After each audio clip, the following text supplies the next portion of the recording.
சங்கீதம் 56. பெலிஸ்தர் தாவீதை காத்தூரில் பிடித்தபோது யோனாத் ஏலம் ரிக்கோஹிம் என்னும் வாத்தியத்தில் வாசிக்கும்படி தாவீது பாடி ராகத் தலைவனுக்கு ஒப்புவித்த மிக்தாம் என்னும் சங்கீதம். 12வது நெருக்கத்தின் ஜெபம். தாவீது மிகுந்த நெருக்கத்திலும் ஆபத்திலும் இருந்தாலும் அவர் கர்த்தரை நோக்கி துதிப்பதை நிறுத்திவிடவில்லை. கண்ணீர்களுக்கு மத்தியிலும் வேதனைகளுக்கு மத்தியிலும் தாவீது தன்னுடைய இசைக்கருவிகளை கர்த்தருடைய சமூகத்திற்கு முன்பாக பயபக்தியோடு இசைத்து கர்த்தரை துதித்து பாடுகிறார். தாவீதின் இசைக்கருவிகள் அலறி செடியின் மேல் தொங்கவிடப்படவில்லை.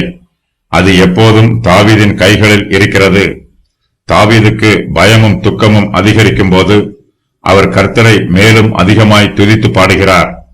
தாவீது இந்த சங்கீதத்தை எழுதிய போது மிகப்பெரிய ஆபத்தில் இருந்தார். தாவீது சவுலுக்கு பயந்து தப்பி ஓடி போகிறார். அவரிடமிருந்து தப்பித்தாலும் தாவீதால் பெலிஸ்தரிடமிருந்து தப்பிக்க முடியவில்லை.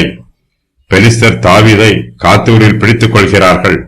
தன்னுடைய ஜீவனுக்கு ஆபத்து ஏற்பட்டிருக்கிற இந்த சூழ்நிலையில் தாவீது இந்த சங்கீதத்தை எழுதியிருக்கிறார்.